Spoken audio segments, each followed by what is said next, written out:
1997년에 일본 외무성으로 보내져 온 이상한 내용이 담긴 한 통의 편지. 일본은 대부분이 지저분한 사람들입니다. 존재, 물질, 생물, 동물이 가진 근본적인 권리, 그리고 기본적인 인권을 박탈하는 능력을 개인이 가져야 합니다. 이 더러운 놈들은 박탈할 필요가 있습니다. 브레싱 오케이는 애정입니다. UNA 프레지던트에게 전달해 주세요. 평화에 도움을 주세요. 강력한 지지가 됩니다. 저와 관계가 있다는 이유로 이 지저분한 사람들은 A라는 여성을 전 세계 사람들의 눈앞에서 성폭행하려고 합니다. 이 지저분한 사람들은 60년 후 2057년에는 모두 존재하지 않게 됩니다. 형과 형의 여자가 이 지저분한 자들의 보스입니다. 나는 이 지저분한 사람들처럼 되는 것은 어떤 일이 있어도 없습니다. 아무도 어떤 일이 있어도 이 지저분한 사람들처럼 되는 것은 없습니다. 모든 사람에게는 사랑하는 사람이 있고 그리고 온화하게 나날이 흘러갑니다. 이 문장을 XX 마을에 돌게 했습니다. 혹시 이 편지의 내용이 이해가 가는 분이 있으신가요? 만약 여러분이 이러한 편지를 받았다면 어떻게 대응하시겠습니까? 그해 여름에 이러한 내용의 편지는 몇 번 더 보내져 왔지만 일본 외무성은 별다른 대응을 하지 않았습니다. 그리고 2년 뒤인 1999년 9월 8일, 이 편지를 보냈던 히로시라는 남성은 사람을 살해하며 나쁜 사람이 되었죠.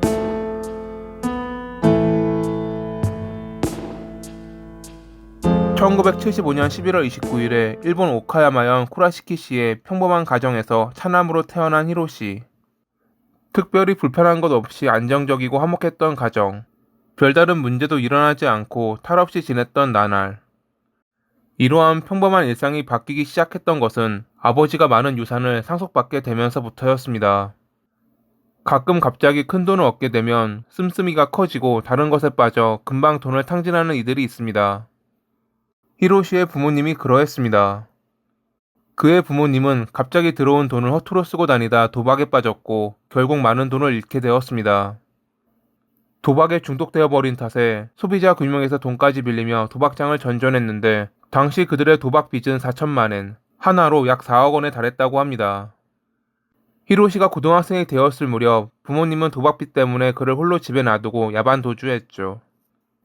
홀로 남겨진 그는 먹고 살기 위해 대학 진학을 포기하고 아르바이트에 전념했고 고등학교 2학년 때는 결국 자퇴했습니다. 한동안은 부모님을 기다리며 집에 머물렀지만 빚 독촉 때문에 오는 이들을 견디지 못한 그는 대학교에 다니던 형이 있는 히로시마로 넘어갔습니다.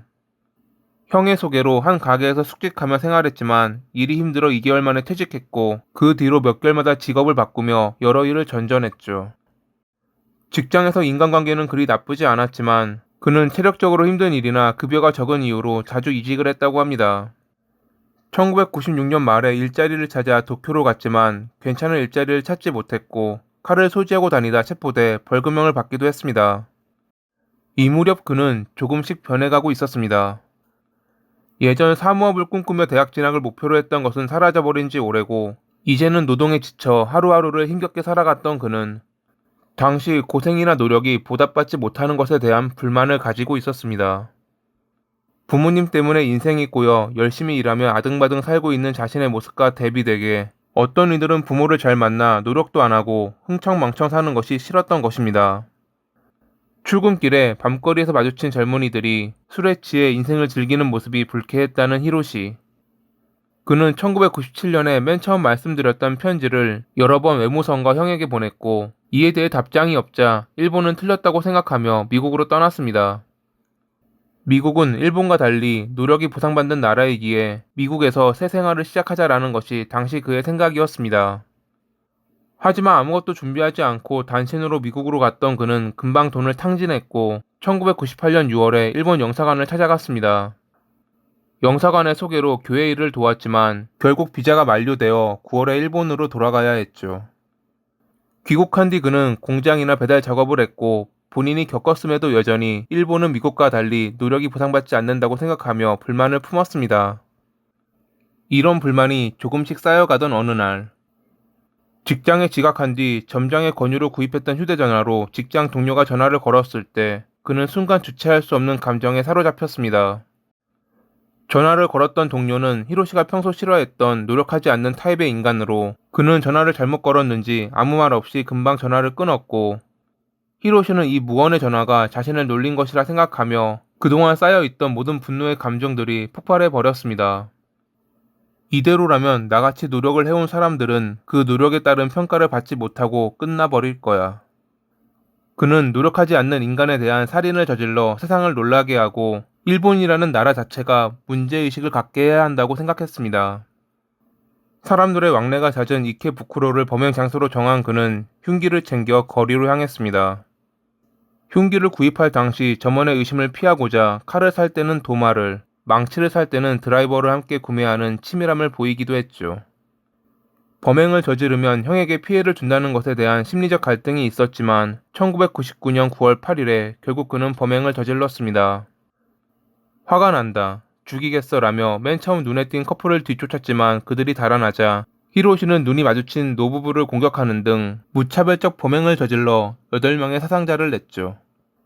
그는 사람들이 모여들자 부러진 흉기를 버린 뒤 인근 역사로 도주했지만 쫓아온 행인들에게 제압됐고 잠시 뒤 출동한 경찰에 의해 현행범으로 체포됐습니다. 체포될 당시 그는 자신의 범행을 인정했기에 재판은 범행 당시 그의 형사책임 능력 유무가 중점이었습니다. 변호사는 2년 전에 그가 외무성에 보냈던 편지를 증거로 제출하며 조현병과 망상장애를 갖고 있다고 주장했습니다. 하지만 검찰 측은 그가 자신처럼 노력하고 있는 사람이 평가되지 않는다는 불만을 품다가 평소 노력하지 않는 유형의 동료가 장난 전화를 걸었던 것이 도화선이 돼 사회의 반발심을 표출했다고 주장하며 사형을 구형했습니다.